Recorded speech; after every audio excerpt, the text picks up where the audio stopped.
Good morning, good afternoon, good evening to you all, wherever you might be on this planet of ours. Welcome to Emergency Management Associates, coming to you from the Area Command, 392 miles west of Kitty Hawk Beach, North Carolina. As we come to you tonight, we are going to do what we've done in the past by starting off with the Pledge of Allegiance and the United States National Anthem.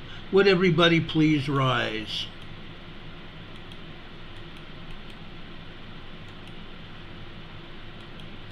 I pledge allegiance to the flag of the United States of America and to the republic for which it stands, one nation, under God, indivisible, with liberty and justice for all.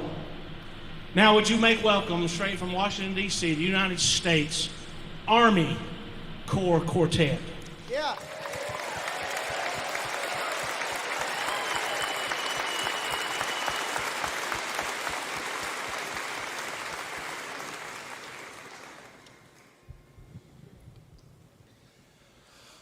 Oh, say, can you see by the dawn's early light what so proudly we hailed at the twilight's last gleaming, whose broad stripes and bright stars through the perilous fight o'er the ramparts we watched were so gallantly streaming, and the rockets' red glare, the bombs bursting in air, gave proof through the night that our flag was still there.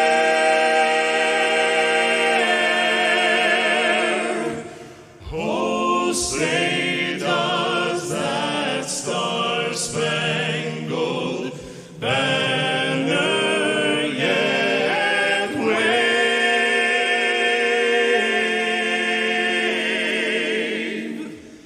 o'er the land of the free and the home of the brave?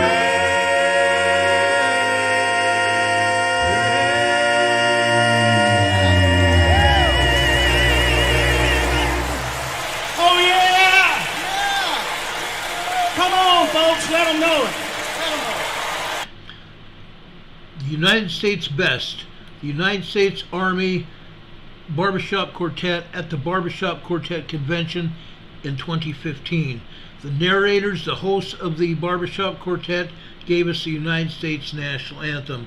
We want to thank these fine men and our women throughout the world, wherever they may be in the United States Armed Forces.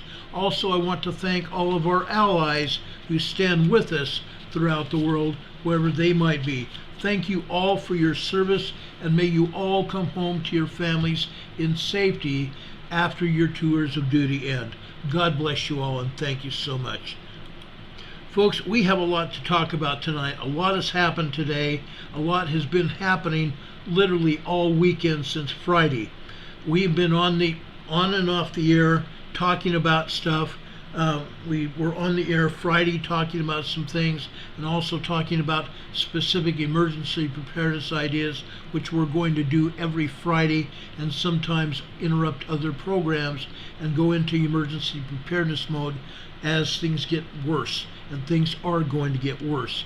Banks are continually collapsing all around us. More banks even collapsed today. We're going to go into that either later tonight or tomorrow. We're going to cover that. But I want to, before I do anything else, Highway Runner gave me an idea yesterday and led me to a website with this information that I'm going to show you right now. This is Justice for All. This is on YouTube. This is a group of United States citizens, January 6th prisoners in prison here in the United States that were at the Capitol. And the idiots, well, needless to say, Mr. Biden still wants to imprison another 1,000 more people after January 6th, 2 years later.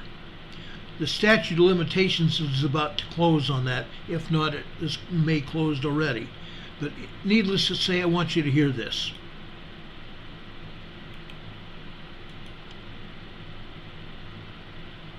Just a second.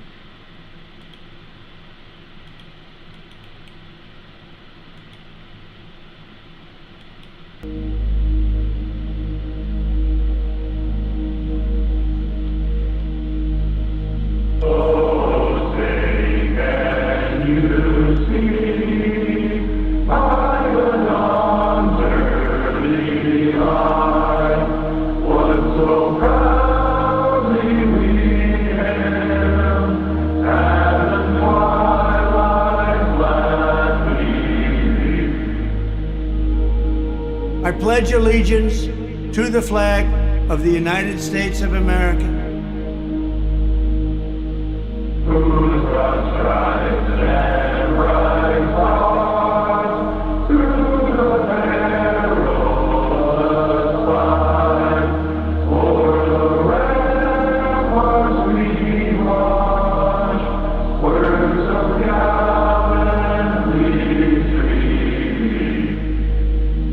and to the republic for which it stands,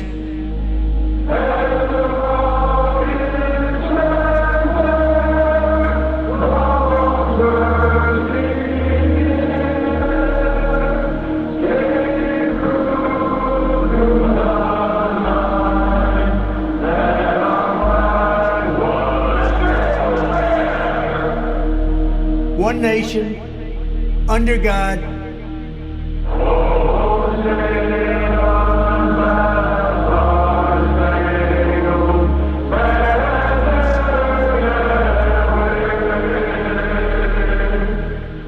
indivisible, with liberty and justice for all.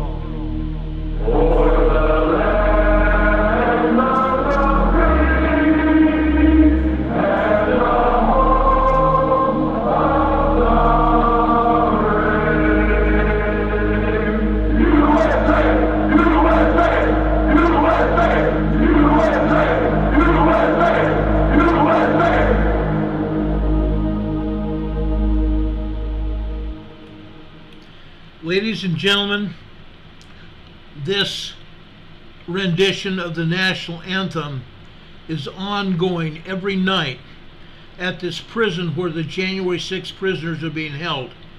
Every night at 9 p.m., these prisoners gather and stand to their feet and sing the national anthem. They know why they were in prison. They know it was, excuse me, this is not a pun, they went to jail for their freedom. They went to jail to represent all of us. And Biden still wants to put another 1,000 people behind bars. These people gather together every night at 9 p.m. and sing the national anthem. These people need to know how much we appreciate them for doing what they have done. I don't know any one of those that actually committed a crime. These people are held on trumped up charges, excuse the pun. It's a bunch of crap. And until they're released, I will be playing this same rendition on this program, come hell or high water.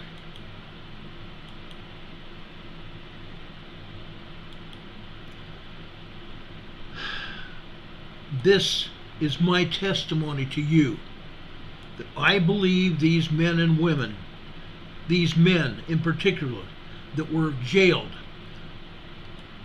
were falsely imprisoned and are still being held. After I aired that program that showed, or that program that Fox News played, Tucker Carlson went through 41,000 hours of video from January 6th and found out that no one committed a crime. The only people that committed a crime were those that broke that window, and other people went through that window. Yes, a woman, a veteran, a United States Army veteran, or excuse me, Navy veteran, went in through that window and was shot and killed by a U.S. Capitol Police officer. The very people that the January 6th committee said that had done wrong, the January 6th committee lied. The very police officer that they upheld as upholding the standards of this country and trying to protect the Capitol, Nancy Pelosi, Chuck Schumer, Mr. Dirty Long Neck Schiff, said that he died that day trying to save the Capitol. No, he didn't die that day trying to save the Capitol. No, he did not die by getting hit in the head. He was seen on that very same video trying to help people. He did not die that day, but 3 days later.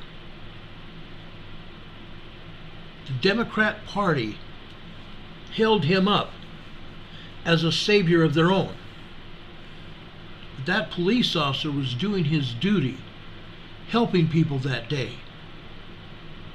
He did not try to protect Congress necessarily.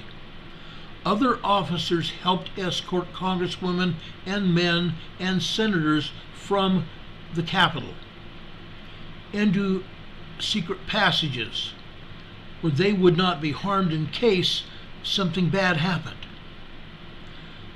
There was no real breach. Capitol Police escorted and opened doors to the Capitol, opened doors to the Senate floor, where one of the men who is in jail right now, imprisoned, he said a prayer in honor of the Capitol Police that day, yet he's in jail. Every day that those 6 people, actually there's 9 people in jail, every day they're held, I will play that same clip. I think we need to be paying tribute to the men and women that stand up for our country every day. Every day. Amy Jo's asking the question in chat, isn't law enforcement supposed to protect the people, not the government? Both. They're supposed to save lives, protect and serve. But when the dirty have power, they're supposed to do what's necessary to protect lives. And I believe that's what they did, except for the one officer that shot and killed an unarmed female U.S. veteran. Anyway, I'm going from there to other great places here. I had a member of the U.S. EMA family. It's not U.S., it's international, actually, I'm sorry. I had a member of the EMA family that contacted me this afternoon and wanted to talk to me about Yellowstone. Wanted me to talk about Yellowstone and let her know what was going on. Because talk has it that Yellowstone is ready to erupt. I want to make it perfectly clear. I've checked the seismos at Yellowstone every day.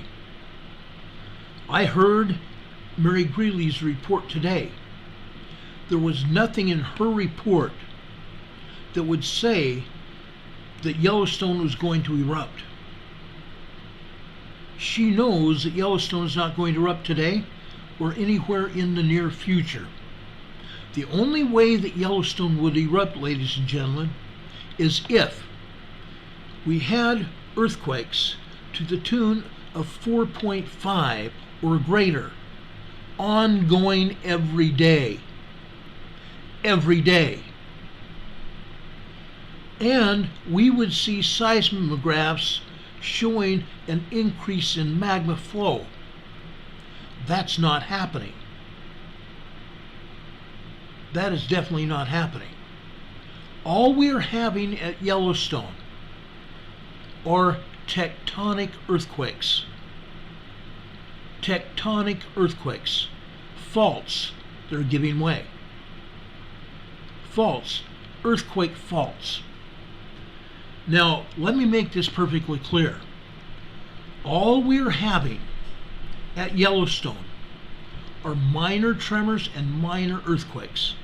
Minor tremors to the tune of 1.2, 1.4, 1.7, 1.9 tremors. 2.3, 2.5, 2.7 minor earthquakes. That's all. That's everything. Now, in the near future, I'm going to give one night to Yellowstone. I want to show you what happened in 1959. It won't be tonight, but I'm telling you I'm going to do it on one night. I'm going to detail what happened on, I believe it was December 12th, 1959. I will make sure I have the date for you when I do this report. But I need to point out one thing.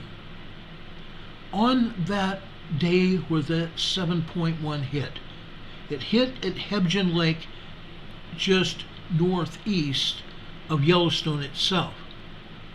Hebgen Lake is part of Yellowstone. Okay?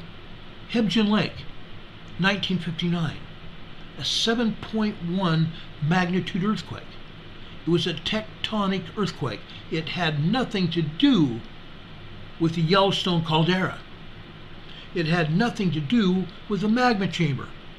It had everything to do with earthquake faults.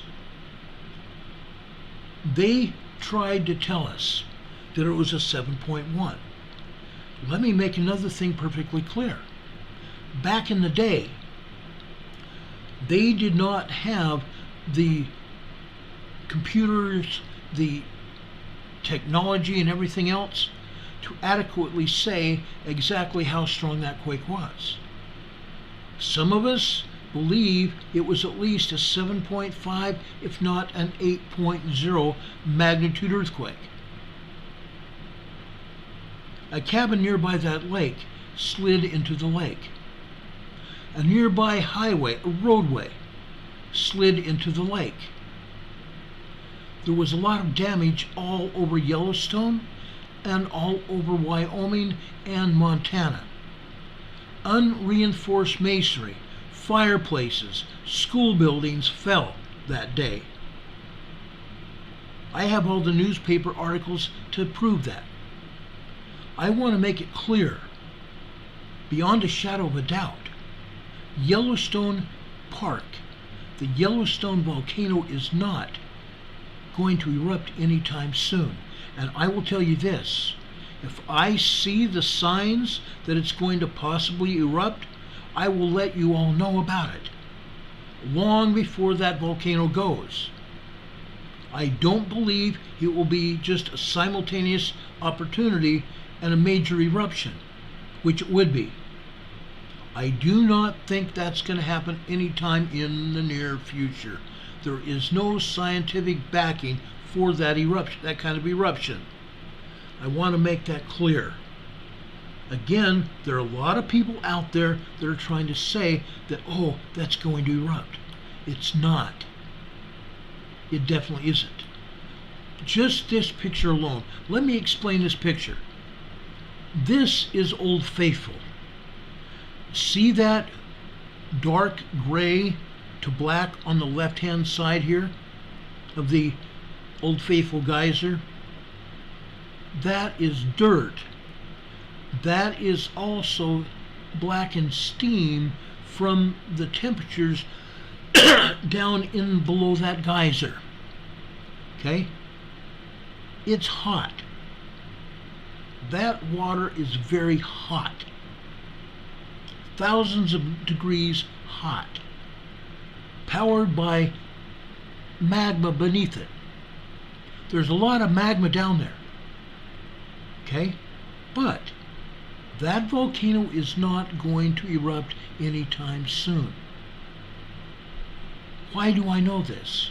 Number one, I look at the earthquakes. Two, I look at all the geysers that are erupting, releasing energy. Every time one of these geysers erupts, it releases pent-up energy. Okay? If and when more magma continues up the sill, the SILL, a dike underneath Lake Yellowstone. If it proceeds and we start seeing the Lake Yellowstone boiling, then we will know beyond a shadow of a doubt what is going on. Right now, Lake Yellowstone is warm. It is very warm. But it's not boiling. It's not that hot temperature yet. A lot of fish have died because of that lake's warmth. But it's not ready to erupt. Amy Jo says it's such a beautiful country in Yellowstone. Yes, it is. I've been there many times in my life. I've observed Old Faithful geyser go off many times. I've been to most of the geysers and also the geyser basins. And I've observed the beautiful colors. I've been to the river. I have fished the river. I've been to the waterfall. I've observed that. I've also taken pictures of it in the past. Brothers and sisters, ladies and gentlemen, I know this country. I have been there. I'm watching it as I am watching everything around the clock, all the way around the world. I'm not going to let you down. Let me make that point perfectly clear. I will not let you down. Okay? That's a fact. Now, we had a good sized earthquake right before we came on the air. I'm going to bring up the USGS map here. I want to show you where that earthquake hit. Excuse me right now, I have this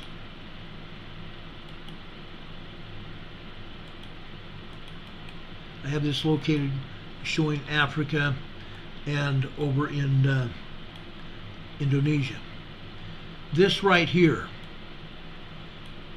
is in the Solomon Islands. This is out in the middle of the ocean here. Approximately 73 kilometers, 60 plus miles west of Buala, B-U-A-L-A, in the Solomon Islands. Okay? This is in the ocean. This was a very strong earthquake. Very strong earthquakes are 6.0 to 6.9. This was at least a 6.1. Since it just happened, we don't know exactly how strong this earthquake is. As this evening goes along, I will be analyzing the data, pulling up heliplots and everything else that I can find to find out exactly how strong this earthquake is. To USGS's credit, the last two earthquakes that they've had up, the seismology looks like that they hit the nail on the head. But USGS, as we all know, does not always hit the nail on the head. They exaggerate it. For example, there was an earthquake on Saturday. It was a 6.9. They downgraded it to a 6.4. Came in as a 6.9. Downgraded to a 6.4. That's a half magnitude downgrade. I pointed out to friends of mine that that is ridiculous. Totally oblivious to what they should have done. That was definitely a 6.9 and not a 6.4. An immediate downgrade of half magnitude is almost a clear signal that they don't know what they're doing, or they don't know what they're talking about. As I've said before, they do it because they don't want anybody to know how strong these earthquakes are. They also don't want historians realizing how strong these earthquakes were when they hit. Historians are going back and will be able to go back into time here and say, oh, that was only a 6.4, when in reality it was a 6.9, 7.5. Okay? That's exactly where we're going with this. They also don't want any of us that are living now to realize how strong these earthquakes are, because otherwise we would leave those areas where these earthquakes are happening. We would move. Who wants to know that tomorrow, the next day, the next year, the next month, whatever, that you're going to die, or your children in your family are going to die in a major earthquake because USGS doesn't want to tell us what is going on? They don't want to sound an alarm. They're instead using technology to try to predict seconds before it happens. That's all fine and good. 5 or 10 seconds is not going to do a world of difference.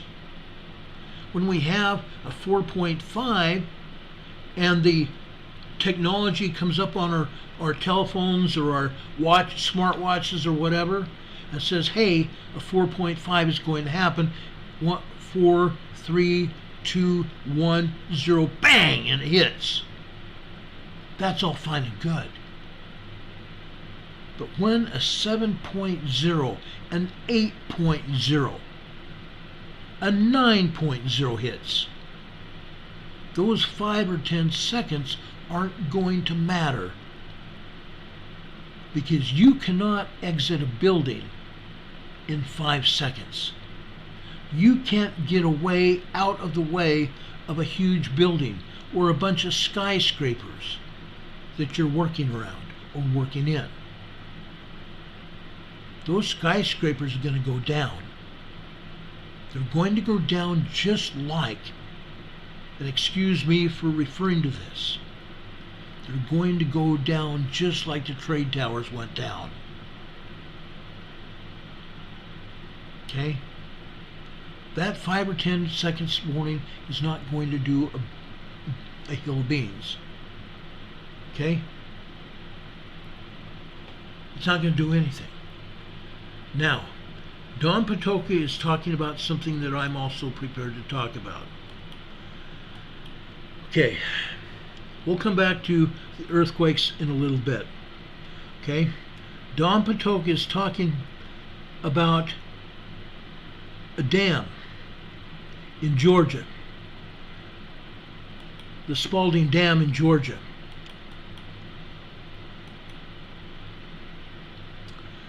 The Spalding Dam is getting fed by water because of rain. Okay? The Spalding Dam is getting fed by water, rain that's coming down. There's flooding all around that area in Spalding County, Georgia. It's been falling for about 18 hours. A lot of water. An emergency flash flood warning was issued at 8 a.m. this morning Eastern Time. You can see the storms in this diagram here. all throughout the area. And in fact, let me enlarge this map for you so you can see what I'm seeing. See where it says Macon, Georgia over there towards the right? They've had tornado warnings. They've also had flash flood warnings and high wind warnings. Eatonton also had very high wind warnings and a lot of rain. But you can see in those orange and red areas, those are heavy-duty thunderstorms. Macon also got hit with 1.5-inch hail. There was a hail warning because of that storm that went through Macon, Georgia. Over in Spalding County, in that black end area here, it's outlined in black, Spalding County, Georgia. There's an earthen dam there. And I'm going to show you that earthen dam in just a second here. Right here. This earthen dam was looking like it was going away. Going to be washed away. Okay? This story comes out of Griffin, Georgia. I've been in contact with Griffin, Georgia's Emergency Management. I've been in contact with Spalding County Emergency Management and the National Weather Service. This morning, the National Weather Service issued a flash flood emergency for part of Spalding County. A dam failure was imminent, according to the Weather Service, at Hedge Creek Reservoir, which feeds Hedge Creek and the Flint River. Immediate evacuations have been ordered from areas downstream, from Hedge Creek Reservoir along Hedge Creek, including West McIntosh Road, Vaughn Road, West Ellis Road, Moon Road, and it may also impact Highway 16 after the creek drains into the Flint River. Some residents in the area have been evacuated near Spalding Reservoir before the temporary dam breaches. The weather there is not good. There is heavy rain and flash flooding going on. It appeared today, this afternoon, that the water from the reservoir was rushing through a breach in the earthen berm. Officials said that the reservoir's dam is being repaired and a temporary dam is in its place. The reservoir had been drained for the repairs but filled back up after storms dumped 7 inches of rain in a 48-hour period. 7 inches of rain in a 48-hour period. Emergency management in the area evacuated residents according to the National Weather Service. The evacuation orders were lifted this afternoon at 4:15 p.m. Some roads in the area remain closed. I spoke with the emergency manager there. Spalding County officials have closed down roads near Hedge Creek Reservoir. The heavy rain is also forcing neighbors in the area to be evacuated. Spalding County Emergency Manager Steve Ledbetter said that the contractor was performing work at Hedge Creek Reservoir and is asking the county to close nearby roads and evacuate residents. This is to ensure the safety of their community and their county, as they have experienced over 7 inches of rain and with more coming. The dam has not failed as of 4:15 this afternoon, but the dam is vulnerable. Due to weather conditions, Hedge Creek Reservoir water levels are rising. They were asking all residents to evacuate the area. A flash flood warning was again in effect until 3:30 p.m. today. This was to ensure the safety of their community, as they have already experienced over 7 inches of rain, and the Weather Service forecasts more rain coming in the following hours, meaning up to and including 8 p.m., which is coming in very soon. The surrounding roads are being closed, and Spalding County Public Works is establishing detours for motorists to travel on. The Spalding County Board of Education is working to develop tours for bus transportation, detours, for bus transportation. The emergency manager said, avoiding the area southwest of the reservoir dam. Students on the buses, anybody that's listening to this program in this immediate area, students will be transported home at their normal dismissal times. If you need assistance, you need to call the non-emergency business line at the Spalding County Fire Department. I'm going to give you the number now. If you have an emergency and you need assistance, Spalding County Fire Department is 770-228-2129. Again, that telephone number is 770-228-2129. If indeed they're saying that this is going to be imminent, you need to evacuate. Do not ask questions. If they're saying this water level is so high that the dam is now breaching, this is an earthen dam. Yes, they're trying to avoid a breach of the dam. But if they're saying it's going to go down, leave. Don't ask questions. Get out of town. Okay? Please. Elizabeth is asking, where is this? She had to step away. This is in Spalding County, Georgia. Spalding County, Georgia. Now, does anybody have any questions right now? Like I said, I was in contact with them about, I want to say, 4 o'clock, and then I spoke to them again at 5. Does anybody have any questions?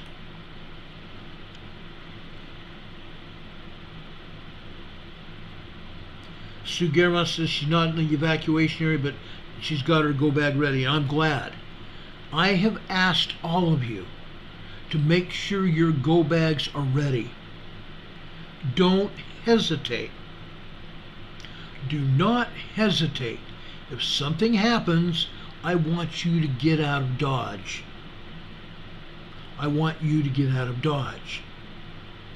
I just put up this map that I got from them earlier today.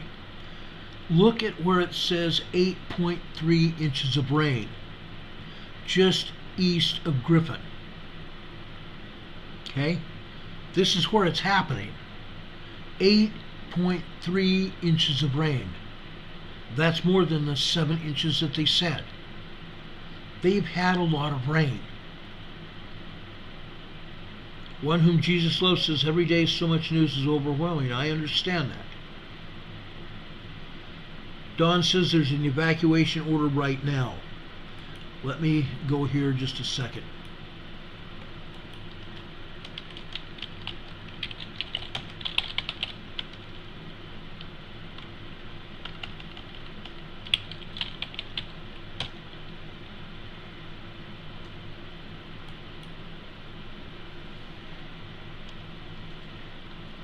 Okay.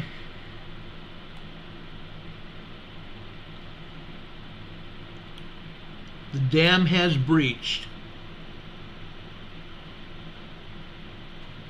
The dam has breached. I've got the latest word right now.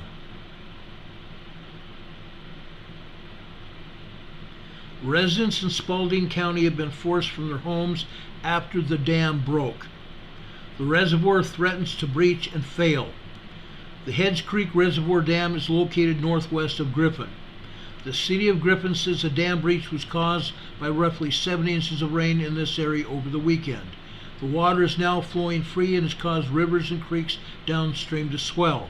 The National Weather Service calls this a particularly dangerous situation after heavy rains caused the Head Creek Reservoir in Spalding County to breach, sending water spewing downstream. Aaron Kramer, who was evacuated from his home, says, I've never seen that creek get that high. Meteorologists have also issued another flash flood emergency for the area. Sheriff's deputies are going door to door this morning and again right now, asking people to leave. About 40 families, including the Kramers, were asked to leave in that flooding area just a few minutes ago. They're telling us we should evacuate, so that's pretty much where we're headed. We're scared. It's been pretty scary. It's getting really high. Okay? That's what it said. Now, I am going to attempt to show you a picture of what's going on here. I just got this in from Spalding County.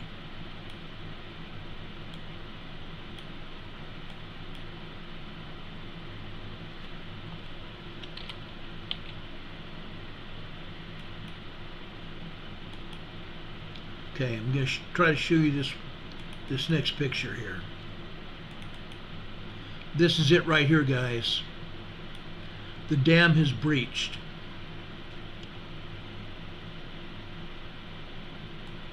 The dam is definitely breached.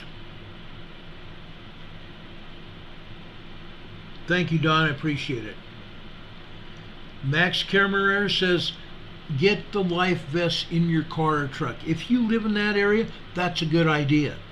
If you're in an area right now where the rivers are rising, the stream beds are rising, it's best to get out of Dodge while you have the opportunity.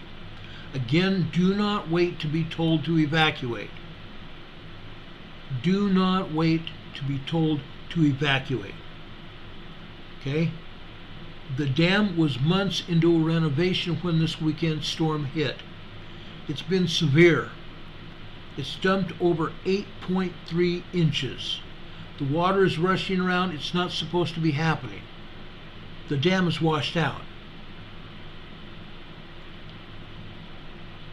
I just got a message from Brandon Lewis, director of the Griffin Water and Wastewater. The water is rushing around. It's not supposed to be happening. According to the city, it has now activated its emergency evacuation plan, which includes evacuations and road closures. The city says the relentless rain over the weekend has caused a temporary dam to break apart. This is not as serious as it would have been if we're talking about the elevation of the permanent dam. After some consideration, Mr. Kramer, who just evacuated, says his family, along with some of his friends, have chosen to leave for the time being. If you've seen the dam and the water that's in there, it can be really dangerous. The evacuation order was lifted Monday afternoon, but the bridges along Moon Road, South New Salem, and West Ellis near Highway 16 will remain closed until further notice. Again, the evacuation order that was lifted Monday afternoon is now in effect, and the bridges along Moon Road, South New Salem, and West Ellis near Highway 16 will remain closed until further notice. Now, if I get another update from Spalding County, I will go to it as soon as I possibly can. But this was the latest update to Spalding County, Georgia. Now, for those people that live in Georgia and South Carolina, you're going to get some of these storms yourself. Everybody needs to be ready. Everybody needs to be ready. These storms are coming from the west. They are severe storms. People before you got heavy rain and snow. Be ready for it. These are life-threatening situations. You need to be ready, and you need to go when it's necessary. Okay? Now, there's been something else that's happened today, and I want to go to that right now. Okay? It's another sad day in our community. It really is.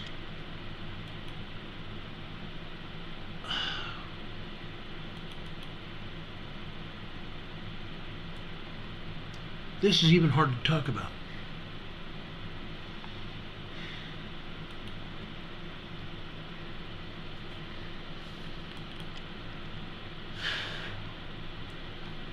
In Nashville, Tennessee, a woman, 28 years old, killed 3 children and 3 adults at a Nashville Christian school. A 28-year-old woman wielding 2 assault-style rifles and a pistol killed 3 students and 3 adults at a private Christian school in Nashville this morning, in the latest series of mass shootings in our country. This is growing increasingly and has been unnerving for many people. The shootings are growing, and the bloodshed in our schools has got to stop. Metropolitan Nashville Police said they believe the 28-year-old shooter was a former student at the Covenant Christian School, which is a Presbyterian school founded in 2001. Police shot and killed her. Investigators have been searching her Nashville area home.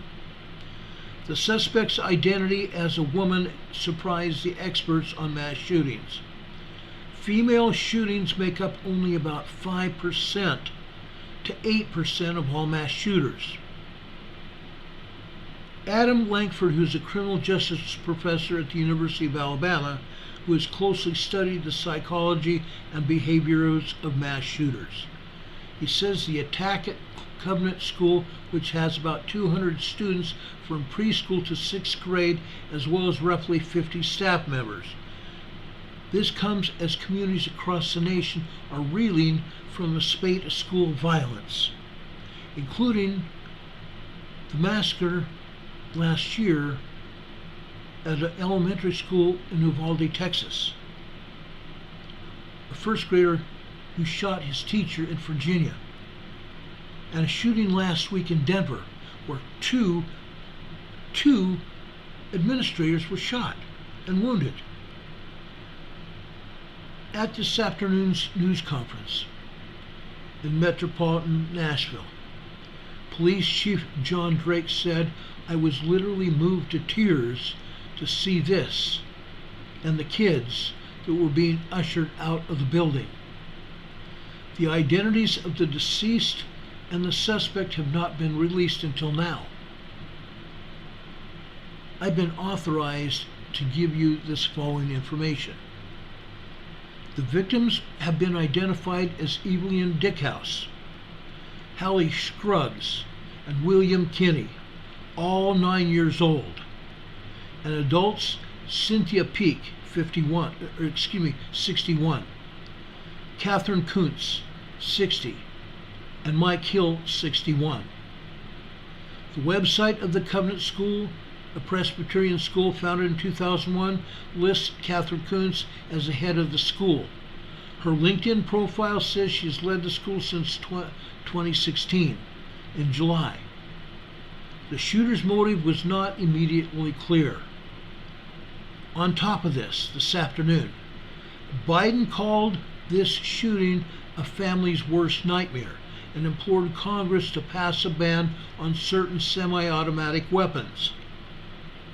Again, that man is out of control. He's going for the nugs. He says it's ripping at the soul of this nation. Ripping at the very soul of this nation. This isn't the only thing ripping out the soul of this nation.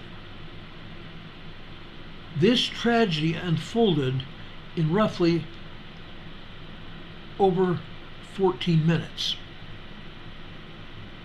In 14 minutes' time, it began and ended. Police received the initial call about an active shooter at 10:13 a.m.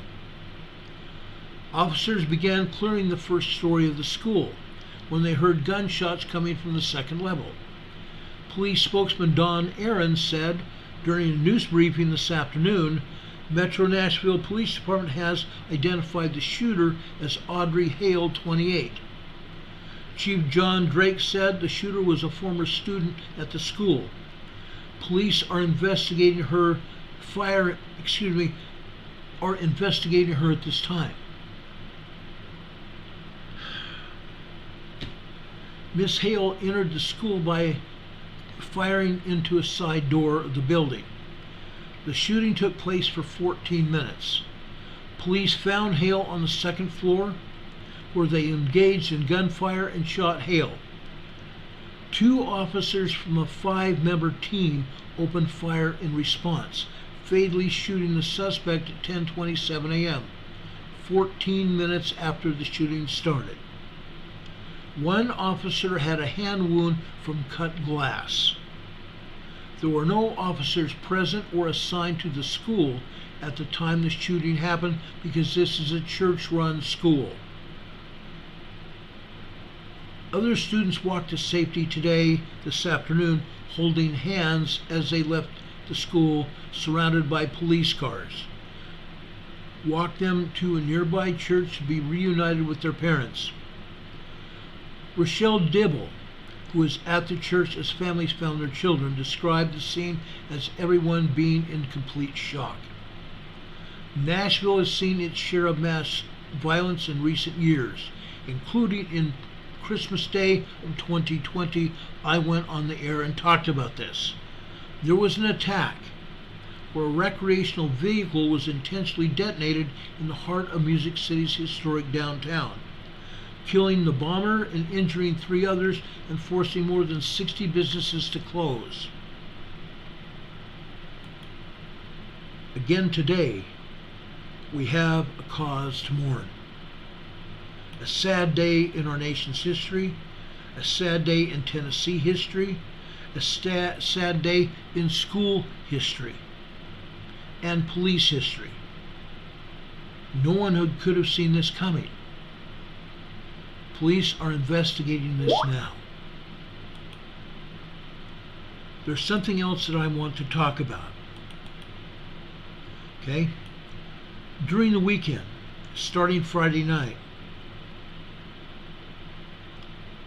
there was a series of storms that ripped through Mississippi and continued to go east over into Alabama, up into Tennessee, even over here to North Carolina. In Rolling Fork, Mississippi, an F7 tornado hit down. As you can see, a truck is sitting on top of all of the rubble in this picture. It was not the only thing that happened. It was not the only thing that happened.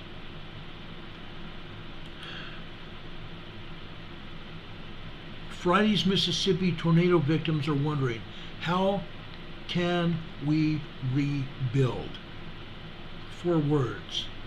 How can we rebuild?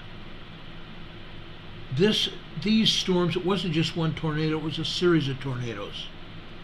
The storms carved a devastating 100-plus mile long path through parts of Mississippi on Friday into Saturday.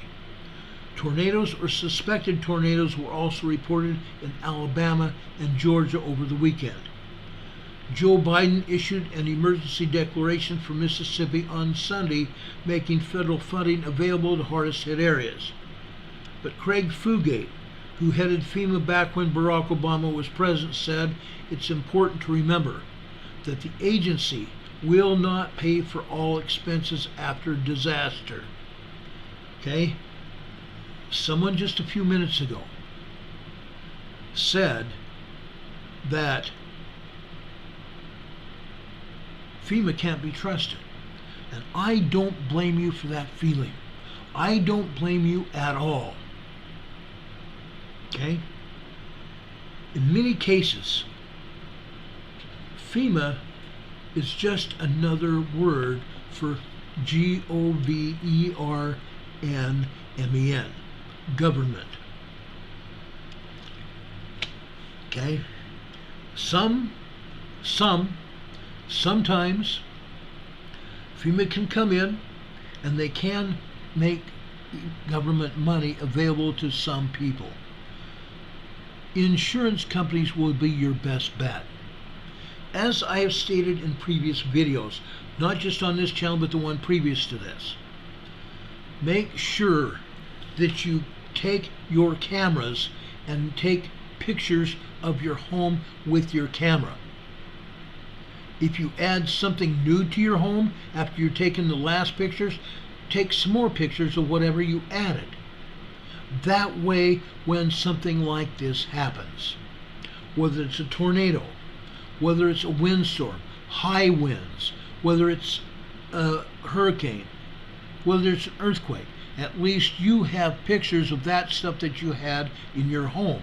And it can be used as evidence of what the insurance company can insure and give you money for it. At least some money to help you out. Insurance probably is the best bet. One of my friends occasionally does work for FEMA.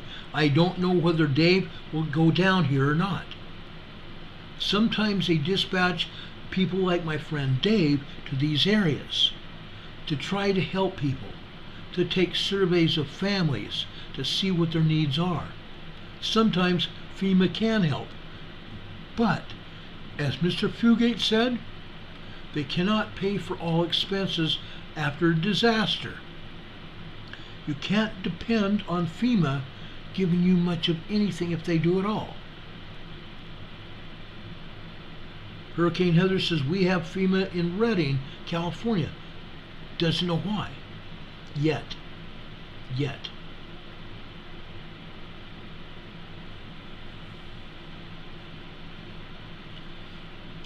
Yeah, Linda Covington is talking about the U.S. sending more money to Ukraine. Yeah.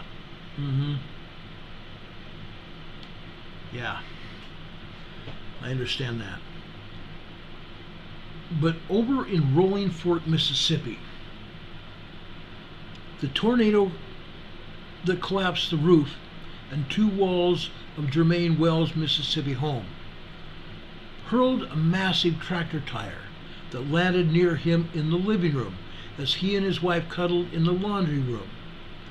The couple survived Friday night's storm, but they picked through the ruins of their 1-story home today in Rolling Fork. He said they're not sure how they're going to pay for daily expenses, let alone a long-term recovery. Now let me explain why he's saying this, as probably hundreds of others are saying the same thing. Mr. Wells, 50, drives a backhoe for a road department in another county, and he says he doesn't get paid if he doesn't work. His wife is a cashier at a local store.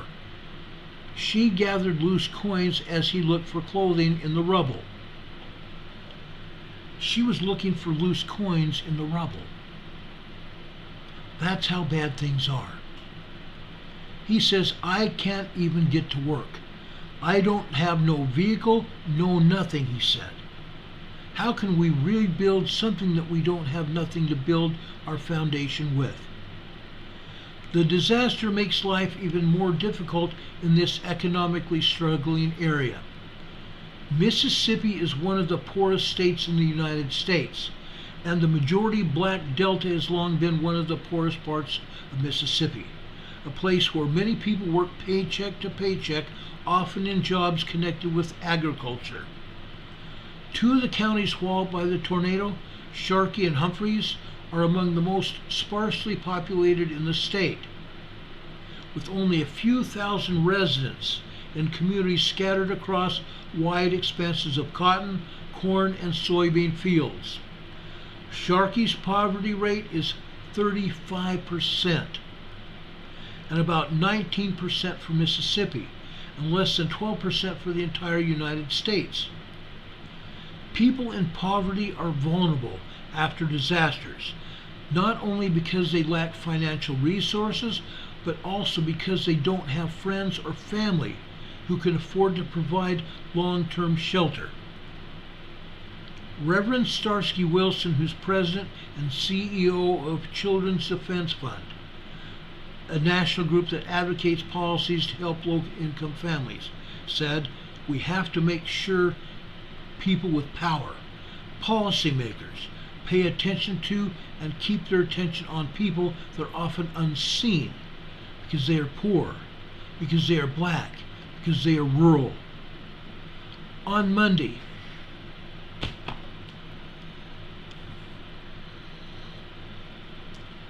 On Monday, the Mississippi Emergency Management Agency revised the state death toll because of the tornado from 25 to 21. The agency said the new number is based on deaths confirmed by coroners. Mississippi Emergency Management Agency, Allie Jasper, told us the agency does not know of any people still reported missing. One person was reported killed in Alabama. Preliminary assessments show 313 structures in Mississippi were destroyed. More than 1,000 were affected in some way. FEMA told emergency managers today that many destroyed homes and businesses in Rolling Fork and the nearby town of Silver City, leaving mounds of lumber, bricks, and twisted metal. The local housing stock was already tight, and some who lost their homes said they will live with friends or relatives. Mississippi opened up more than a half dozen shelters to temporarily house people displaced by the tornado.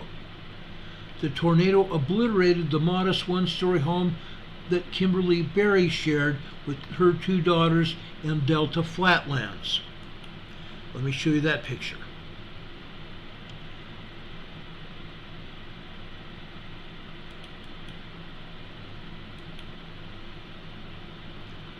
And it gets worse.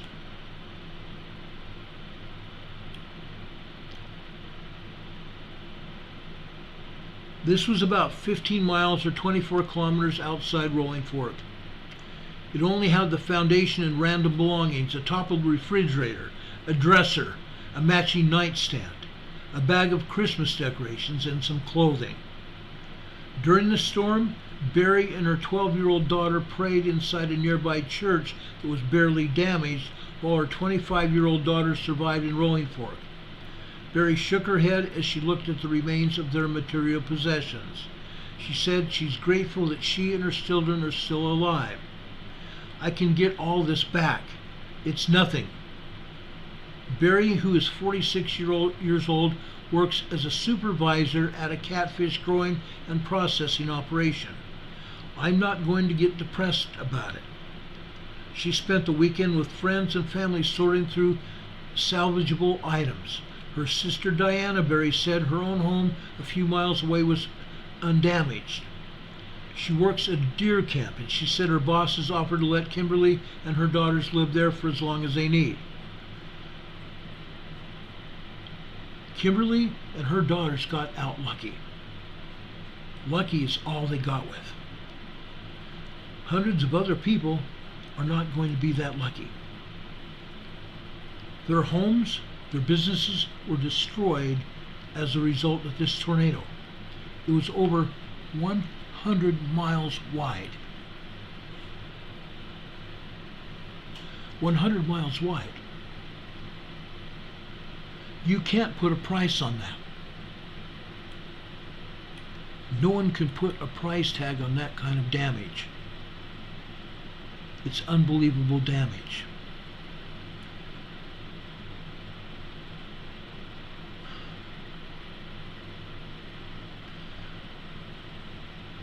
Guys, I've seen damage before. I've seen buildings torn apart. I've seen cities damaged. But when I saw video and pictures like this, it brought up my worst fears, and the fears that most of you also have had. We are a preparedness organization here. I am showing you this information right now because this weather is still out there. We're now beginning tornado season, yet tornadoes have been happening for a long time already this year. Folks, get your emergency supplies together now. There's not going to be tomorrow to do it. If the government has their way, we're not going to have too many more days. We don't have that much more time to put everything together. Do it while you can. Do it while you can.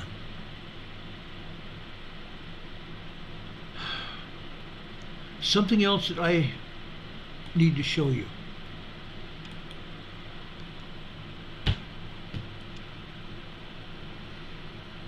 A few days ago, the sun unleashed a G4 geomagnetic storm that hit the Earth. The Earth experienced a 1-2 punch between the glancing CME that was on the 21st. Remember me telling you that was on the back side of the sun, and it's a glancing blow on the side of the Earth? If that had actually been on the front side facing us, it would have been a Carrington event. But then this happened. Okay? This strong 15 to 20 terabyte interplanetary magnetic field, IMF, it was a strength storm, a plasma storm radiating from the sun. Its strength allowed for a strong magnetic coupling between the solar wind and the Earth's magnetosphere.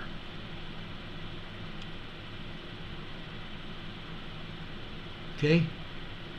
Think of it as two magnets clicking together, allowing for significant daytime and nighttime reconstruction events. Reconnection events, excuse me. Reconnecting events, okay? Two magnets, just like this, okay? Highly energetic particles, highly energetic plasma particles, charged deep within the Earth's magnetic sphere, okay? Cracking a hole, allowing that plasma energy into the Earth. What has happened here on the Earth since then? We have not had a 7.5, 7.1 earthquake. There have been a lot of 6s. We have gotten by with a bunch of 6s lately. We could have had a lot stronger. Had this been an X class, it would have been a lot deadlier. Okay? It would have been a lot deadlier. We've seen it happen before. What have I told you happens when one of these flares comes and heats up the Earth's tectonic plates? What have I told you about? Okay? That plasma energy hits the Earth's surface, doesn't it? It can cause all kinds of things to happen to you and I. It can cause bodily functions to not work right, cause our nervous system to flutter, not allowing us to think properly. That happens. Mental instability as well. But when it goes into the tectonic plates, what happens? Okay, let's use this same thing that I've talked about for the Cascadia subduction zone.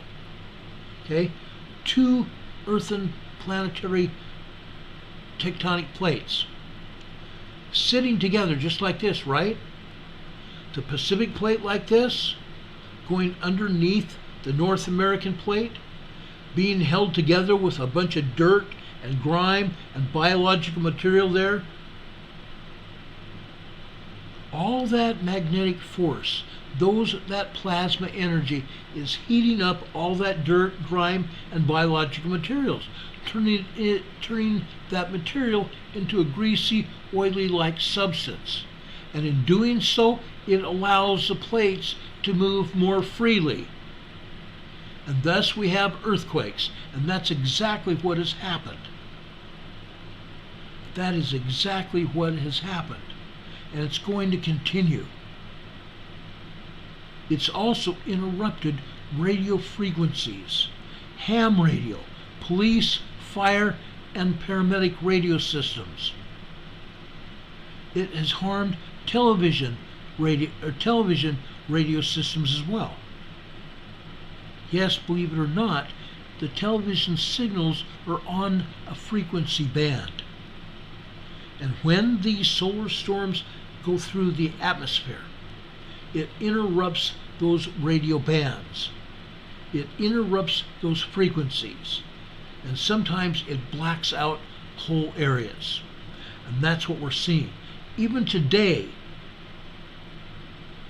I've talked about this last week, but even today, I was channel surfing and I went through my television system, trying to find out channels that we had working. And as I did that, I saw more and more channels completely interrupted because of this storm. Many of you probably have seen the same thing. You've also probably heard your radio stations flutter and for a minute go out where you only have static. That is a result of this CME that we've had hit. Folks, this is not the first, nor will it be the last. We are experiencing one of the strongest storm times that we have seen in 11 years. I want to make sure that you guys understand what's going on. When we have extreme X-class flares, yes, we had one earlier last week. When we have extreme X-class flares, the best place to be is indoors. Indoors. If you have to be outdoors, make sure you wear long sleeve shirts at least. Make sure you have a hat, that your bare skin is protected. Yes, you can receive stronger solar burns from some of these flares, from the plasma energy going through our atmosphere. But also you need protection from the radiation. The radiation is probably going to go through cloth and stuff. But the more you have protecting you, the better. The more you have protecting you, the better. Okay? Just remember that. Kimberly Hopkins says, I do my own research, and I'm glad. That's what I expect. I hope you do. Yeah, Uncle Joe must be wearing a tin hat. Yeah. Yeah. Yeah. He's got to be wearing something. He's got to be wearing something.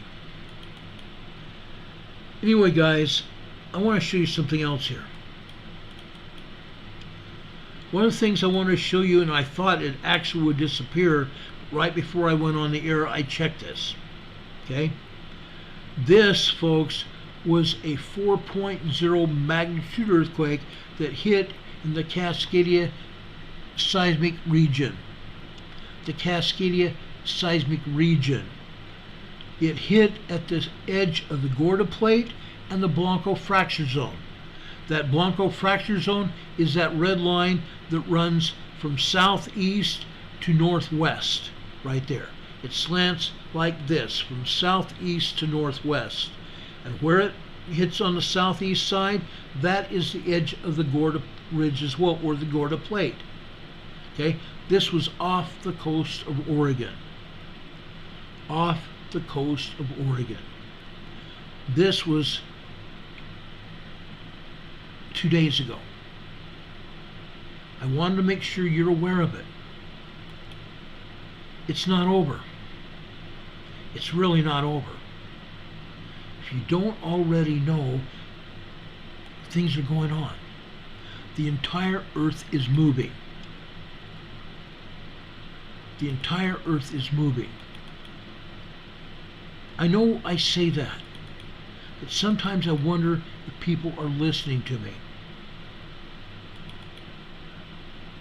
Sometimes I wonder. There was also a lot of bigger earthquake activity over in Hawaii. This is just southeast of the Big Island yesterday. Okay? This big blue highlighted earthquake here, that's a 4.4 moderate earthquake. That one on the southern end of the Blanco fracture zone was a 4.0. This is a 4.1 magnitude earthquake. The one in the middle there was a 3.1. The one at the top was a 3.2. These were on a seamount, which is an underwater volcano southeast of the Big Island. Okay?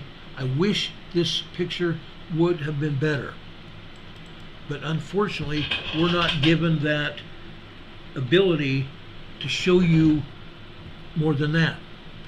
I could bring out my device and get better pictures of the bottom of the ocean, but this was on a seamount, okay, an underwater volcano. As I've told you before, what happens? What happens at these underwater volcanoes? What happens at any volcano? Let's go back to the USGS map for a minute, okay? Let's go back here.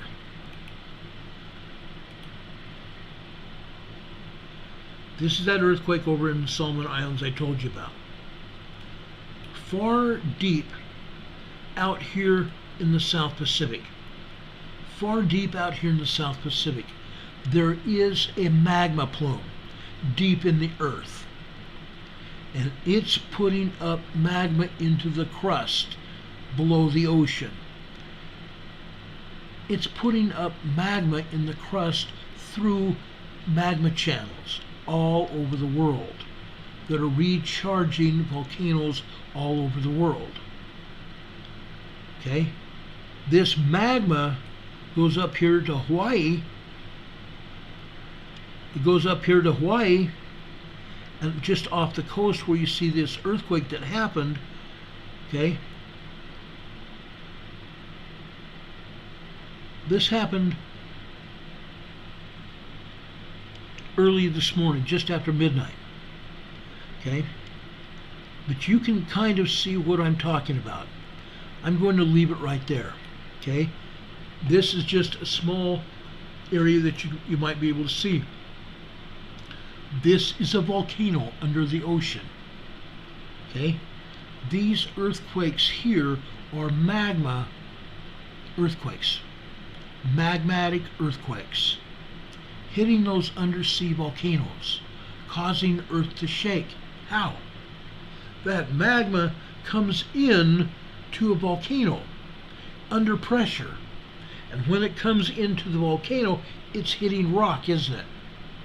It's hitting rock, and when it's hitting that rock, the rock fractures.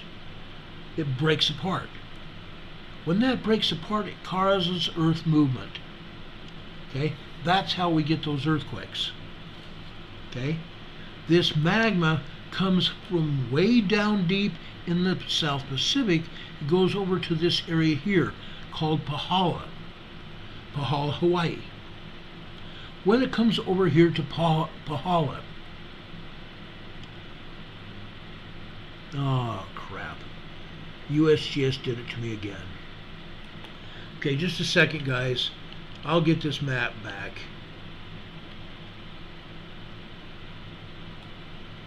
They do this all the time to me.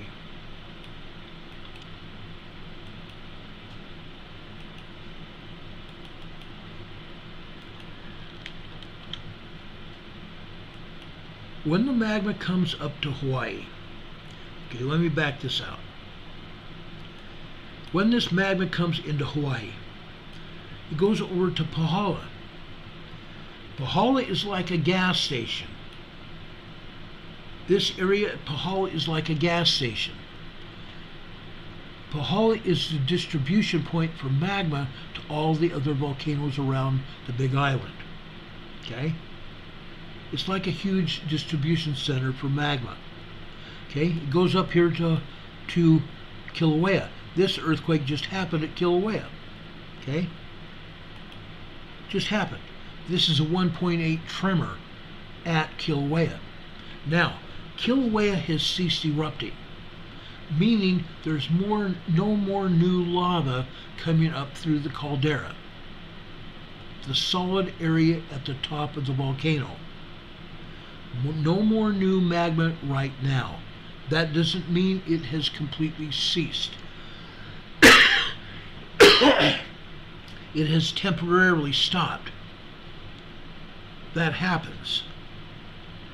The lava coming up in Kilauea is within several hundred feet of the rim of the volcano.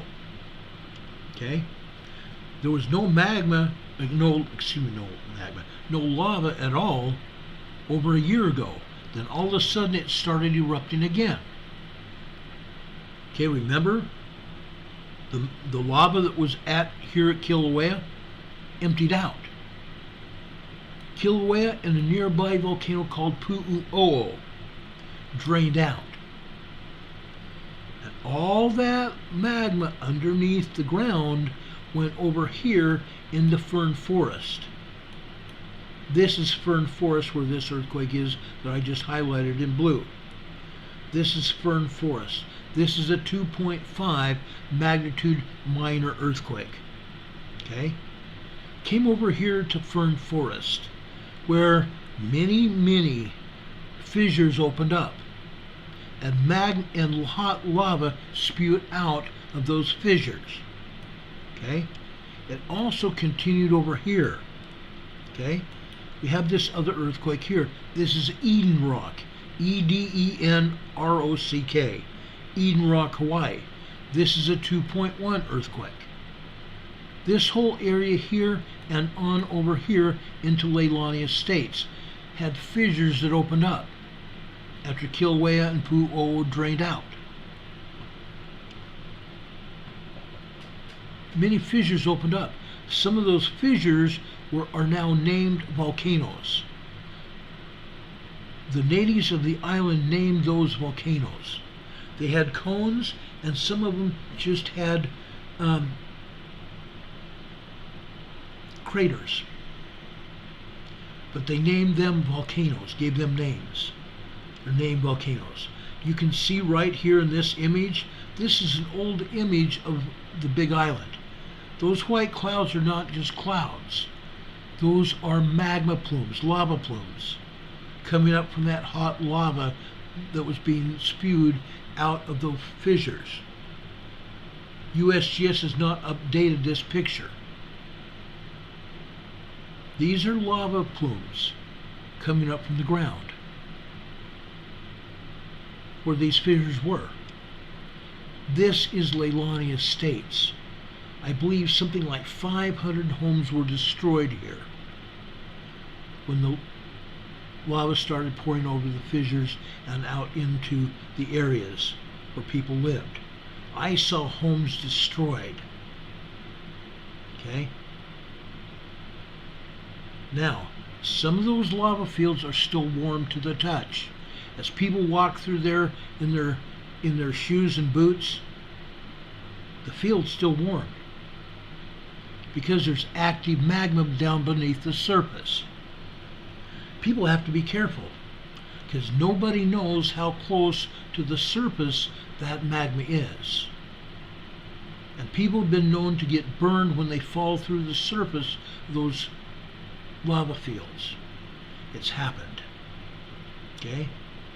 But again, all that magma beneath the earth comes up to here in Pahala and is distributed to the rest of the island, including over here to Mauna Loa, and up here into Mauna Kea, and over here into Hualalai. Yes, Hualalai. The Big Island of Hawaii has 4 active volcanoes. 4 active volcanoes. Okay? Also today, we have this other tectonic feature here. This is a 1.9 magnitude tremor. Okay? It's over off the Kona coast. Just over off the Kona coast of Hawaii. A 1.9 tremor. Do I know if there's magma that's causing this? No, I don't. This might be tectonic. I don't know. I don't know. But this has happened. We have people that view this channel. I talked to people. Someone called me last week from Hawaii. Okay? I'm glad people call us there and keep us updated on what's going on. I thank you for that. Because I want people to know what's happening. That's why we have this show. Okay? Like I said, over here off the west coast of Oregon, we had this 4.0 magnitude earthquake. This was approximately 170 miles west of Bandon, Oregon. West of Bandon, Oregon. This was 6.2 miles deep, 10 kilometers deep. Okay?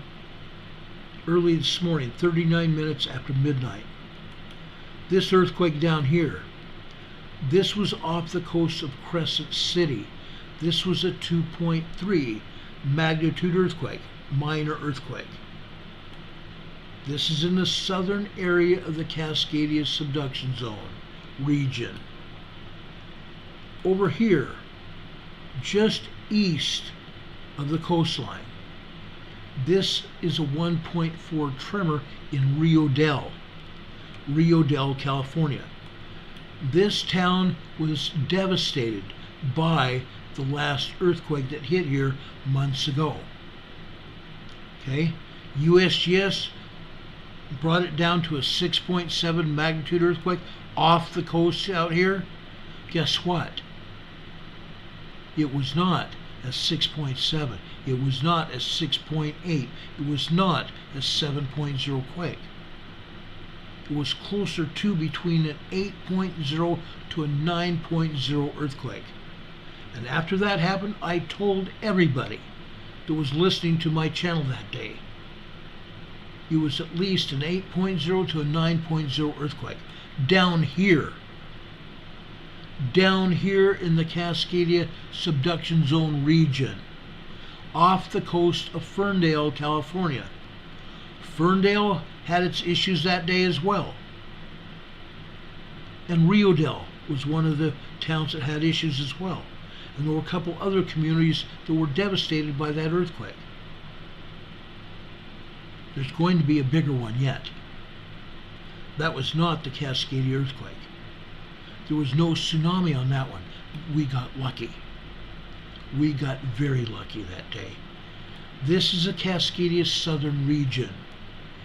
Down here, this line that runs out away from the coast of California here, that's called the Gorda Escarpment. The Gorda Escarpment. It is joining here and meets up with the Cascadia subduction zone and another earthquake fault called the San Andres Fault. This area is called the Triple Junction. The Triple Junction here. And then the Cascadia subductions, then the San Andres Fault continues running south through California all the way through northern Mexico. Okay? We've talked about this before. We're going to talk about it again. Not tonight. Tonight, we're going to talk about the Cascadia subduction zone. Before I show you seismograms, I'm going to show you earthquakes that have happened here. Okay? This one is in Oso, Washington. It's a 1.4 magnitude tremor up here in Oso, Washington. Okay? Down here to the southwest. This is Squamish, Washington. It's a 1.8 tremor. This is in the Puget Sound area. The Puget Sound area.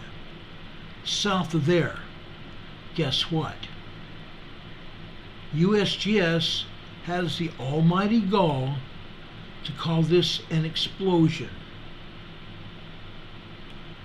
To call this an explosion, guys. I want to show you something. Yes, this is a quarry. I understand that full well. I totally get that. Just because there is a seismic event over here in a forested area, does not give USGS the right to call this an explosion. This is 1/4 of a mile deep. Yes, this could possibly be related to that quarry, but I kind of doubt it, because every time something like this happens, whether it's near a quarry or not, they call it an explosion just for kicks and giggles. This was in a forested area. Yes, they could have set off explosions there, but I have not heard anyone there. And guess what? I've tried putting out my fingers for it. Guess what? Nobody even felt that explosion, supposed explosion. Yes, it was a 1.5 tremor, so it was likely not even felt. But I just doubt this agency knows what they're talking about anymore. Okay, I doubt it. Over here at Mount Rainier, look at this. They don't show anything going on at Mount Rainier. Well, guess what? Tonight I'm going to show you events that have happened here at Mount Rainier. They're not showing us anything, are they? Not a darn thing. Up north, northeast of Mount Rainier, guess what?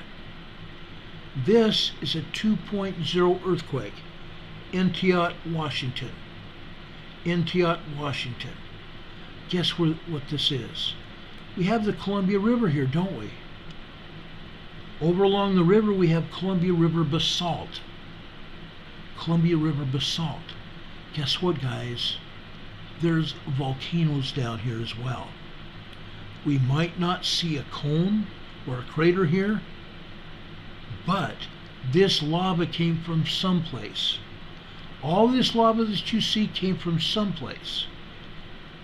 Over the years, lava can be weathered by glaciers, weathered by water. So those cones and craters might not be here. But the Columbia River basalt is. And there's a reason that basalt is there. Okay? I'm just saying. That was a 2.0 earthquake, probably related to magmatic activity. Okay? During this weekend, we've seen an awful lot of activity over here in eastern Washington. This area here of eastern Washington. We saw 4.0 activity. We saw 2.0 activity. We saw some tremors here as well. Guess what? There is a reason for that activity. There is a reason. And we've shown you the reasons before. There's volcanoes in them thar hills. Oh yeah. There's volcanoes in them thar hills. Okay?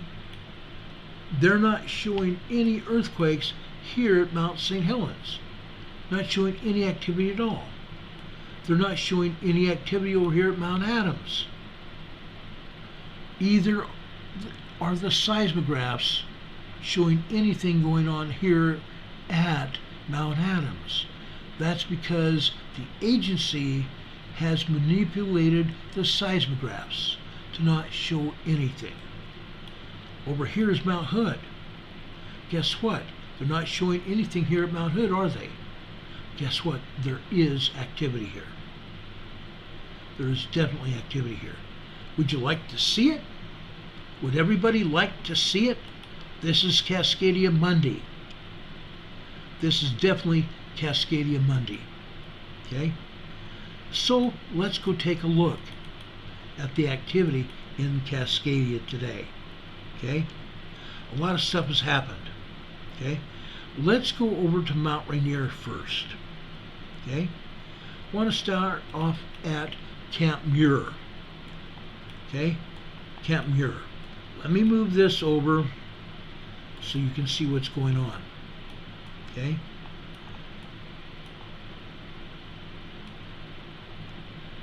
Let me move this over a little bit so we can take a good look at what's going on at Mount Rainier.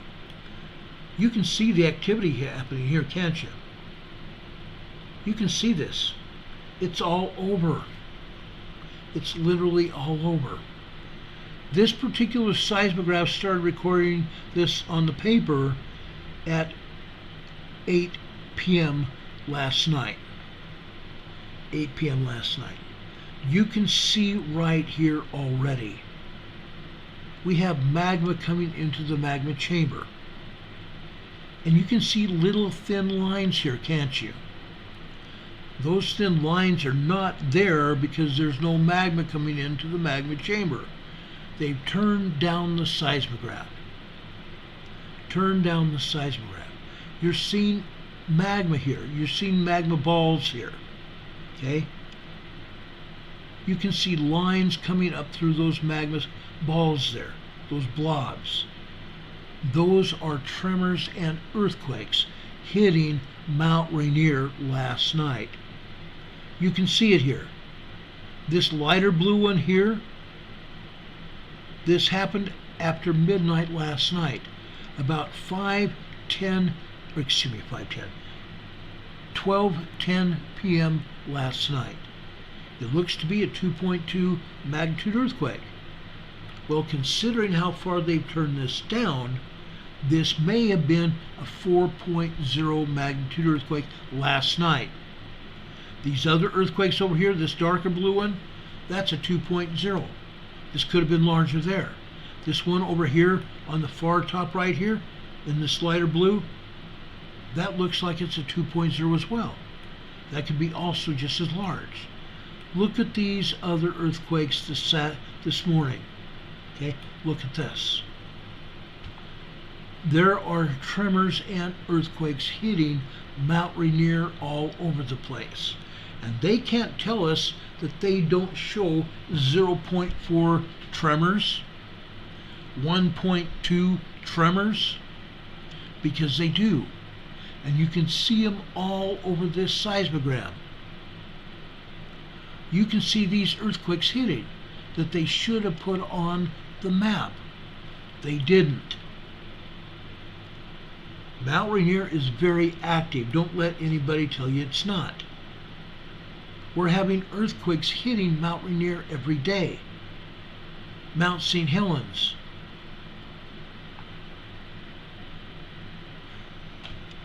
Hitting them all. Hitting all these volcanoes. And yet they're not showing us anything, are they? Look at this one in dark blue here. Look how thick it is. Okay? This earthquake here lasted probably at least 10 or 12 seconds. Okay? This right here, just looking at it, would be a 2.0 earthquake. I will bet you this was probably closer to a 3.0. A 3.0. How about this lighter blue one here at the left? Okay? This lighter blue one here at the left happened just after 2:15 this afternoon. Okay? About 2:16 this afternoon. That one looks to be a 2.5, 2.4, 2.5. This could easily be a 3-something. A 3.2 magnitude earthquake. Look at these others. You see tremors all over this seismogram. You also see some vertical lines without dots in the middle of them. The vertical lines with dots are minor tremors and earthquakes. The vertical lines that are not affiliated with these dots in the middle of them, those are steam. That is steam being released from the magma chamber here at the volcano. Okay? That's steam being released all over, literally all over Mount Rainier. Okay? These earthquakes are all over the place, guys. Don't let them fool you. They want us to think nothing's going on. We have even had people call me. People have called me saying, Ron, I live near the base of Mount Rainier and I'm feeling tremors in my yard. I'm feeling my house creak beneath my feet. I'm hearing it creak. We know it's happening. We know it's happening, and it's happening more often than not. Okay? Let me show you something else at Mount Rainier. Now, I know I'm late tonight, but I want to show you a couple things before we leave tonight. Okay? I want to show you a spectrogram from Mount Rainier. This is from Emerald Ridge. The usual seismogram we see usually at Emerald Ridge is all foobarred. It's got all kinds of abstract on it that does not mean anything. They have completely obliterated the seismogram with garbage. So I don't even want to show it to you. It doesn't mean anything. But this does. This is a spectrogram coming from that very seismograph that's up there at Emerald Ridge. Now, this spectrogram at the bottom is showing heat. Heat coming from the magma there. Okay? You can see the heat at the bottom. You can see these lines going through this spectrogram that are light blue, almost aquamarine. Those are going toward the surface, right? Guess what? All that magma heat is rising to the surface. It's rising to the surface. There's SO2 being monitored at various places all around Mount Rainier, because it's not just the craters. It's not just the summit where SO2 is coming from. It's coming through all of the surface of the volcano all the time. There is for lack of a better term, a big huge lump. Okay? I believe it's on the northwest side of the volcano. A great big huge area that has expanded. We believe, as well as a lot of scientists believe, that huge bulge that is up there on the northwest side of Mount Rainier may be magma trying to come through the surface there. If it does, it's going to take out that side of the volcano. And there might be a demolition of the volcano, depending on how much magma comes through that volcano there at the bulge. Okay? But I haven't heard any more on that in almost 2 years. Because the lady we were talking to she doesn't have her phone in service, or I can't reach her. I don't know what happened to her. But I wanted to show you this because this is actually happening. I'm sorry, I didn't expand it down for you. I'm sorry, there it is. You can see it here. You can see this. Okay, you can see the heat going up. It's lighting up near the top. There's a lot of heat. Okay, that magma is expanding. Okay, it's expanding. Now, it's not just Mount Rainier. Okay, it's not just Mount Rainier. There are quite a few other volcanoes. Let's go over and take a look at Mount St. Helens. Okay, I want to show you this. This is a good one. This is a very good one. Okay, again, this seismogram started just at 8 o'clock last night. You can see these tiny tremors that are happening, and every once in a while you might see a vertical line that doesn't have a dot in the middle of it, which is steam. Yes, Mount St. Helens is also steaming. Okay, but you can see all these tiny tremors and stuff happening. It happened before midnight and it happened after midnight. But what happened right here?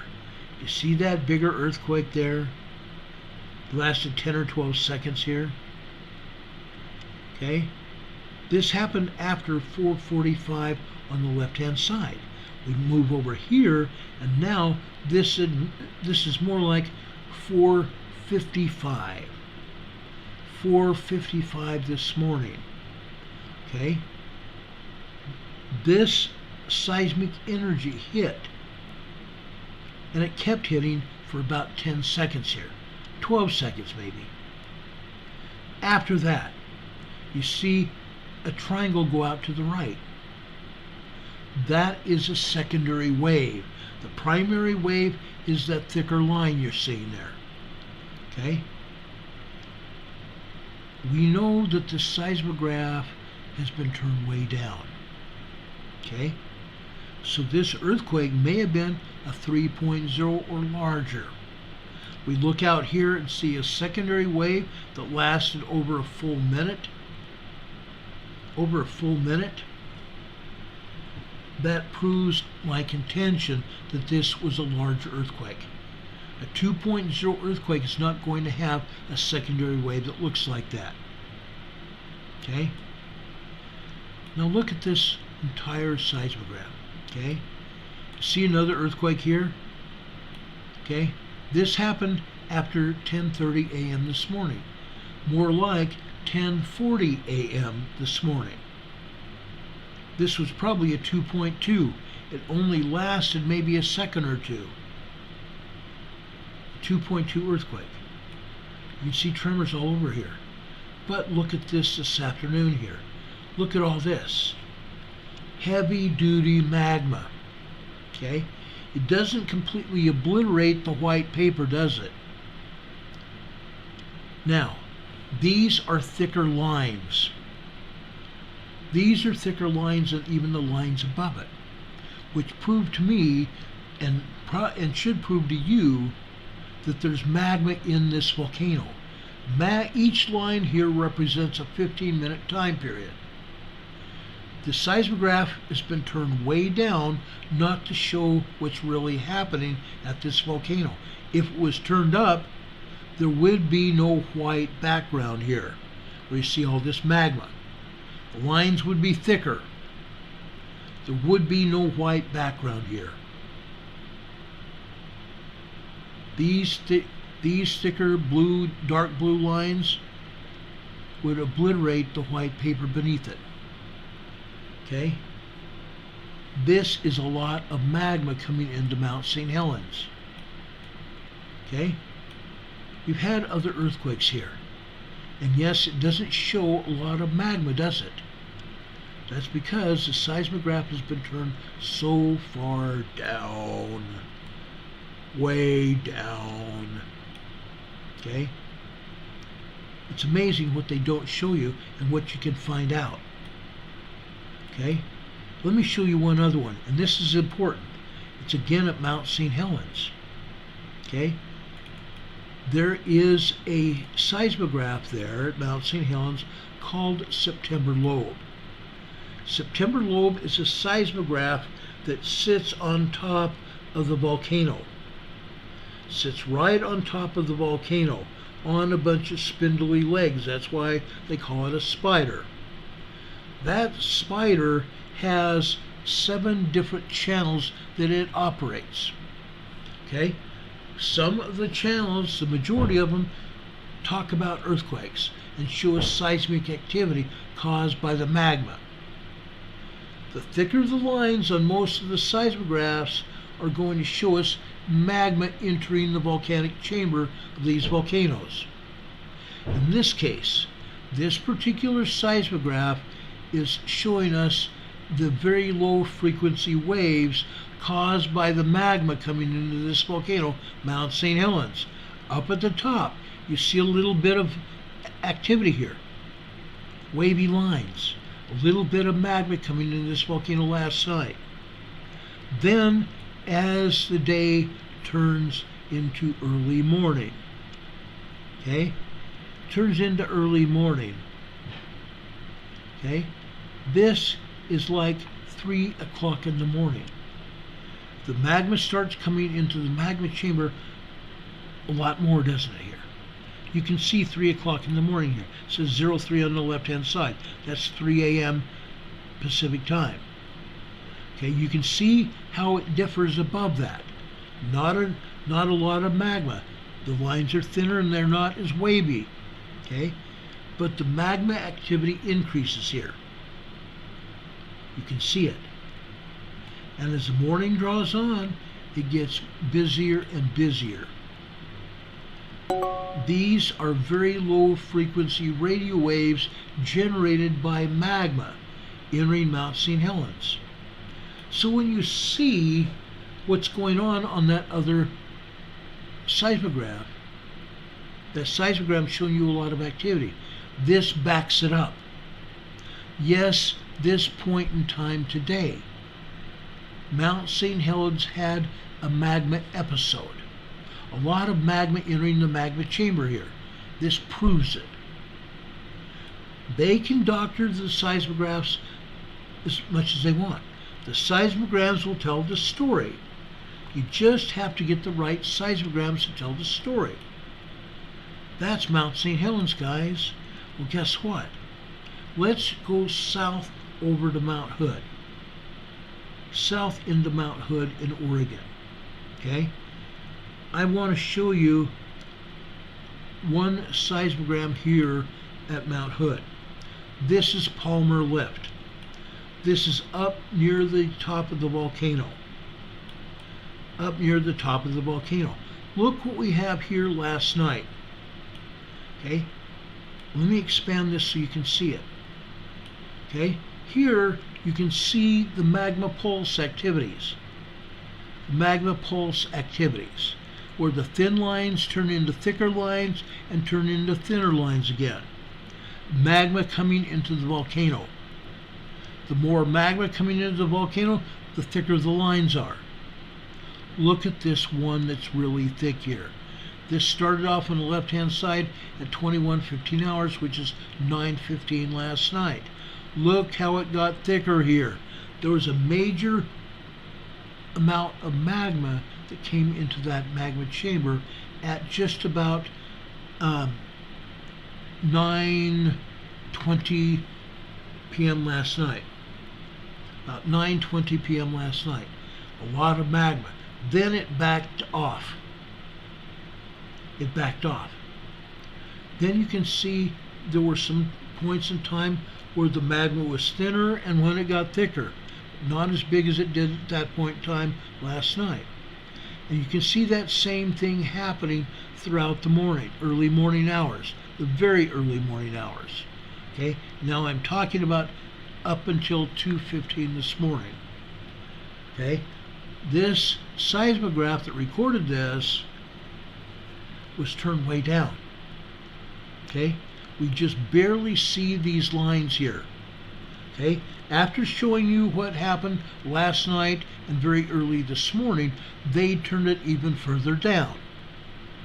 Now, how do we know that? Let's go over here. Let me show you this. See that earthquake in the dark blue here? I'm sorry. See that earthquake in the dark blue? That started happening, that line started happening at 4:45 a.m. this morning.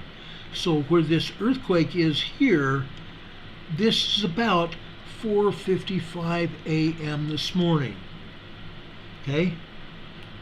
This earthquake was as a result of magma entering the magma chamber. Okay? But before this earthquake happened, it doesn't show any magma, does it?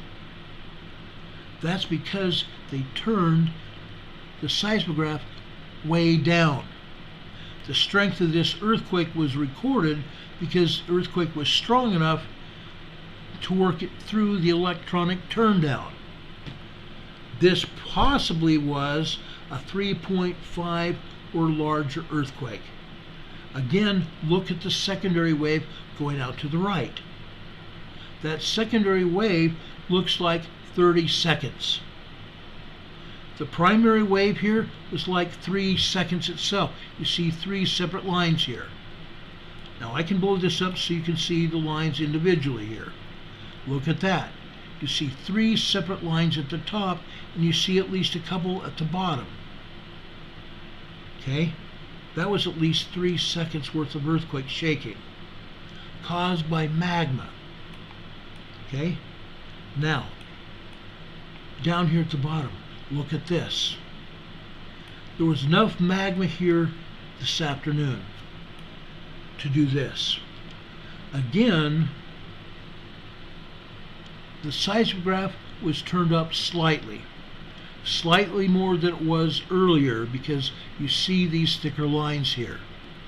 You see the lines almost obliterating the white here at one point, between the light blue and the dark blue lines here. Okay? After this activity started going, they turned the seismograph back down again. That's why the lines are thinner here. That's why the lines are thinner. Now, over here at 15 hours, that is 3:15. The line below it is a darker blue, isn't it?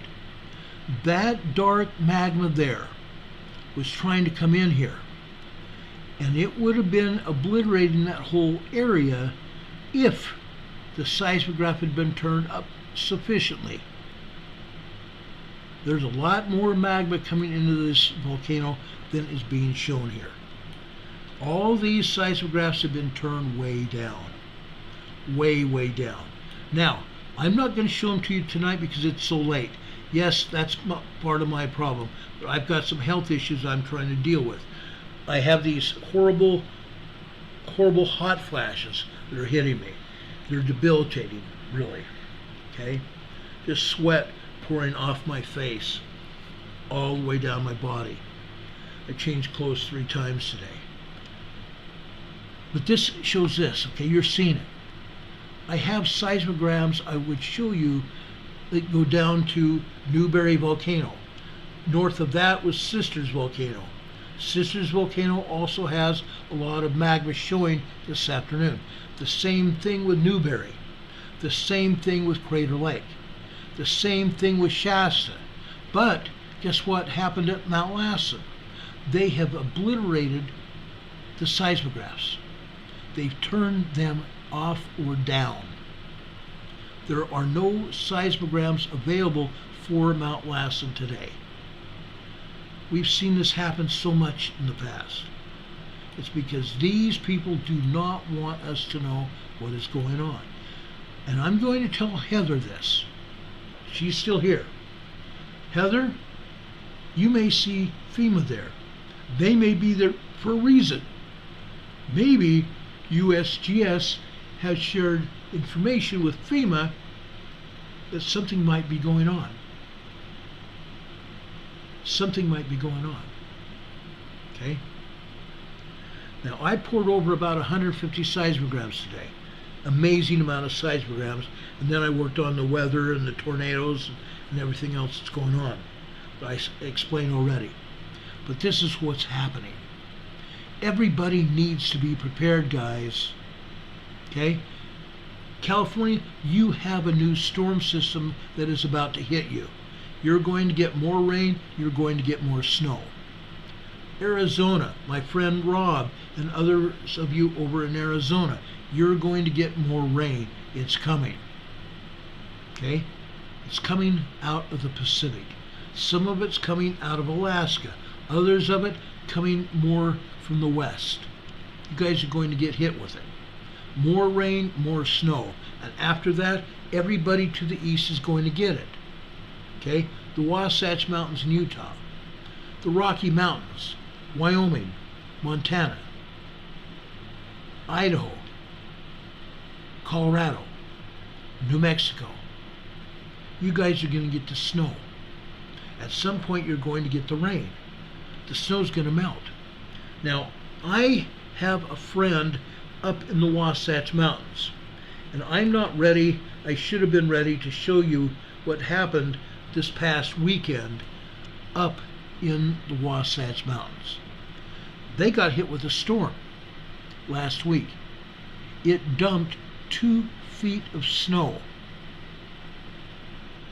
And they went to one of their neighbors. They got a call from one of their neighbors. One of their neighbors, the roof collapsed because of the snow. My friend Trent and Malley have like 8-foot snow drifts all around their property. They can hardly see anything out from their windows because the windows are partially obstructed by snow. It's incredible. Their friend's driveway, where they went to dig them out, Their friend's driveway was just barely 7 feet wide, with snowdrift reaching up to 8 to 9 feet. Unreal. That was in the Wasatch Uinta Mountains. Incredible.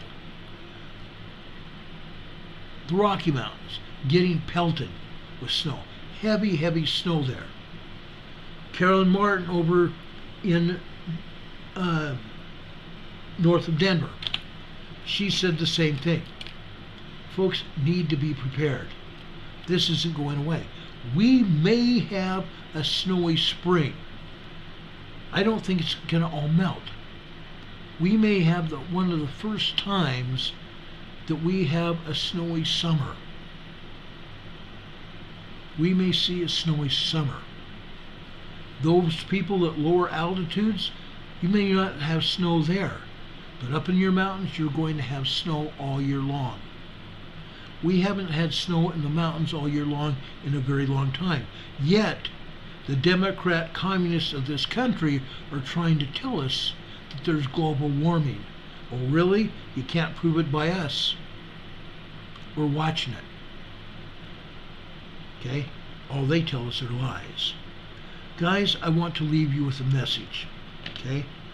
Every time at the end of our programs, I try to leave you with a message. Something that will leave you with something to think about. Something that's positive. Sorry. Too much of our message is about disasters and emergencies that are happening. I talk to emergency managers around this country and around the globe. They have the same thing to tell me. Look out. Get prepared. All of the managers are telling the people of their counties, their cities, their towns, get prepared. That's what I'm telling you. Today, I want to go over to 1 Peter. 1 Peter chapter 3. I want to leave you with a message. Okay? Chapter 3, verse 15. But sanctify the Lord God in your hearts, and be ready always to give an answer to every man that asketh. Every man that asketh you a reason of the hope that is in you with meekness and fear. Folks, what is that telling us? That's telling us to help our friends understand with meekness and fear that God is in control of our lives. God truly is in control if we let Him. If we let Him. If we are worthy to receive, we will get God's guidance to help us. And that's a thought I wanted to leave with you tonight. Make sure that you are in control. Make sure that you and God are in control of you and your family. You will be blessed. I know this to be true. I've lived it. I've seen it. Let God in. A friend of mine a long time ago had a sign in his bedroom. It said, "Let God." And that's what I'm telling you. Let God in to run your life.